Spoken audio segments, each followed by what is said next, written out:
Good morning everyone. So nandito naman po ako sa aking bonsai garden. At sa maulan ngayon, so lagay ko maliit na lang bonsai materials. Trabahuin ko kasi doon ako sa shades area. So kung ganito mahilig tayo sa bonsai, isa matutuwa tayo makikita natin yung itong bonsai na nabasa na ng ulan. So may maganda, may pangit. Itong mga maganda ng kaunti dito sa kabila inilagay ko, dan may iba na naman doon sa likuran. So for the meantime, hindi pa nagising mga kasama ko dito sa bahay. So ano na lang, ako na lang isa kakain muna. Tapos isa nagpunta ako doon kasi may namimigay na parang Christmas gift sa city namin, 500 isa. Kaya lang is daming tao, so bumalik na lang ako. Tapos mag-asikaso muna ako ng bonsai rin or kao na lang sa ako, mamahaw. So mamahaw sa ta. Since wala phone na, hindi maraming tao doon sa city, so hindi ako nakakuha sa yung tawag lang birthday gifts. Birthday gift naman, Christmas gift pala. For this call, ito na lang muna ang kakainin ko. Anyway, hindi man ako mag-hibi basta early in the morning pagkakain. Tapos tatrabaho ako sa bonsai. Sinusukat ko yung price ko. Tapos is nabigyan ako ng yung olive oil. Saka binigyan ako binigyan ako dito ng olive oil ng aking papa sa player ko. Tapos ito naman yung kakainin ko, nakalagay dito is healthy trail mo daw. So binigay ito sa brother-in-law ko. Tapos pagkain kong bahanda for the meantime is ito tea. Sana pagbalik ko doon is ma-dutay ng tao kasi makakuha na ako sa Christmas gift na ito mamigay sa aming syudad. Tapos mapambili ko na ng kulang dito sa bahay para makain. So sa ngayon, sanay naman ako sa ganito kasi pagtingin ko doon sa kusina, nagulos naman itong itlog. So ito na lang, olive oil. Kainin ko. So, hindi mo natin masabi na mahirap tayo kasi itong klase nga, olive oil, mahal ba yan eh? Tapos, ito namang tea, imported from Malaysia siguro ni. Then, ito, ngayon lang ako nakatikim ng ganito, so okay lang para sa akin. Tapos itong kanin, pag malagyan ng olive oil, maging masarap mo siya ng kaunti. So, yung akala man good yung iba is kasi yung nagpa-registered ako sa tao niya, kaap, yung mamigay ng ayuda. Dili man ko makatagaan daw kay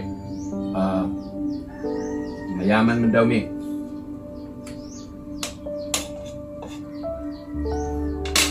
So, sa akin lang share ko kung ano talaga yung buhay dito sa ang buhay ko pala dito sa aming buhay at sa aming bahay. So, ako nag-diet din ako kasi susukay ko magtambok.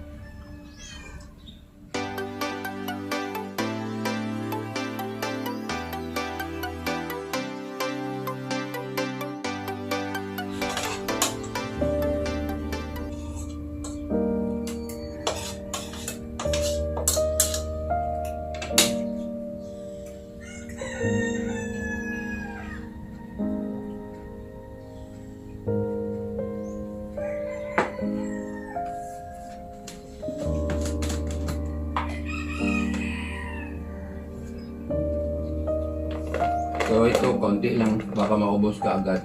Kakainin ito. Dahil sa halo-halo ni siya. Pero may mga iba-ibang sangkap. Tapos, ang gamot ko, mga vitamin.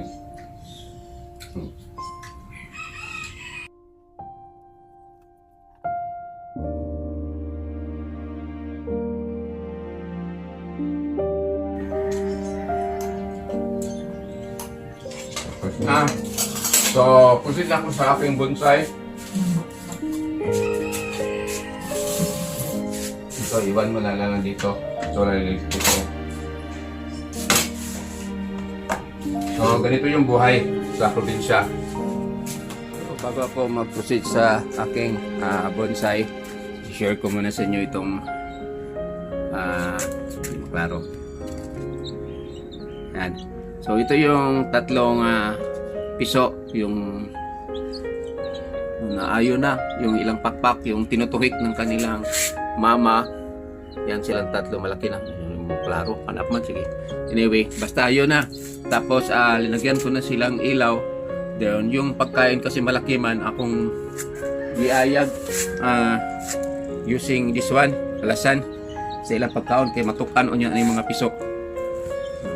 O sila din. Ito yung mama nila. Yan.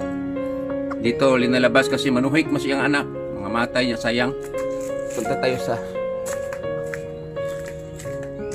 napapakain ko ng manok. Hindi ko mapalabas kasi itong ulan dito ngayon sa amin dahil siguro sa bagyo is on and off. So, yan.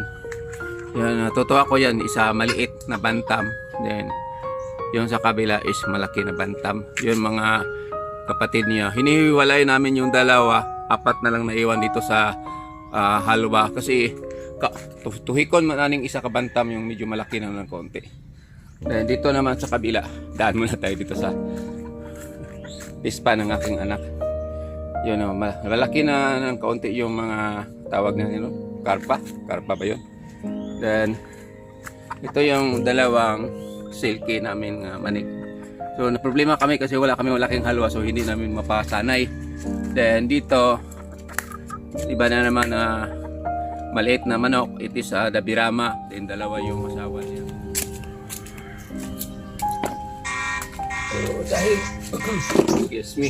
So, dahil, ano nga yun, is, tawag yun, pabugsubog yung ulan. So, madaling ko ito. So, ito ang tatrabahoin ko.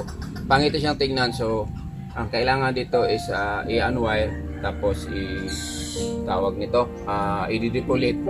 So, this is cascade, kalipay. Then, try ko, sinusubukan kong maging bonsai. So, dahil maulan ngayon, tapos basa-basa, mamaya ko na lang. So, ang sa akin na yun, start na naman, bumapatak yung ulan. So, just na lang yung pine framing with the Pino like this one. This bonsai materials here is wala na siyang wire. So ito bumaba man, try ko na lang itong iangat, hilain mamaya. So since almost done na siya, kailangan lang palaki lang itong mga sanga. So kukunin lang yung mga sangang abnormal. Matawag yung dili abnormal pala, mali pala ako pagsabi. Isa yung mga kuha ba kanang tag-as nga sanga bitaw para manatiling paiksi, tapos manatiling kumapal yung mga dahon, yung sanga si tawag ana. So pag gupit ng ganito, kailangan na careful ka na hindi mo nasugatan kasi ano ito, patapos na ito. This materials, so this is Dolman Bonsai materials. So it's not a hardwood, it is a softwood. Tapos lumalakas na ang ulan. So nabasa na akong kamera.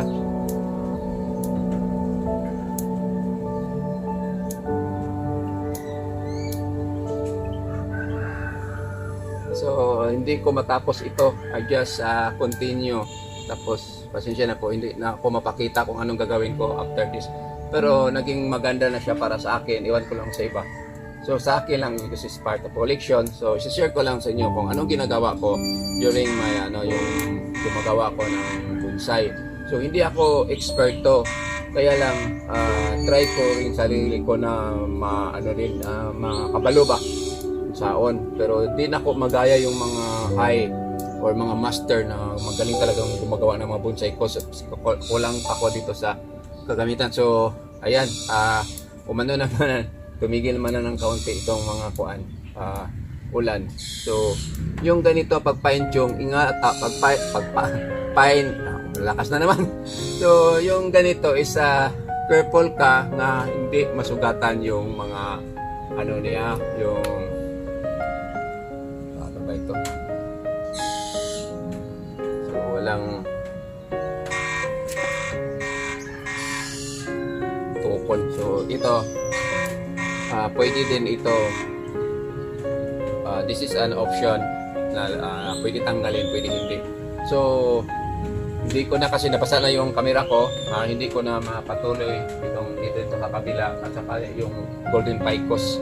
So for this morning, palakas na ng ulan. So na lang, pasensya na po, hindi ko mapatuloy itong ko. So hanggang dito na lang ako with my Don Manuel Bonsai Materials. Tapos malakas na ng ulan, pino kayang ulan dito sa Dumaguete, tapos lumalakas. Tapos apunta pa ako doon sa downtown, babalikan ako doon, may kukunin ako yung mga binibigay. So basta ganito yung sa akin, paano ako mag-care o tsaka mag-maintain ang aking bonsai materials. Although kahit hindi ito masyadong maganda, pero patuloy pa rin ako sa pag-share para sa inyo. So maraming salamat sa panonood. God bless you all. Have a good morning ahead of you. Bye-bye.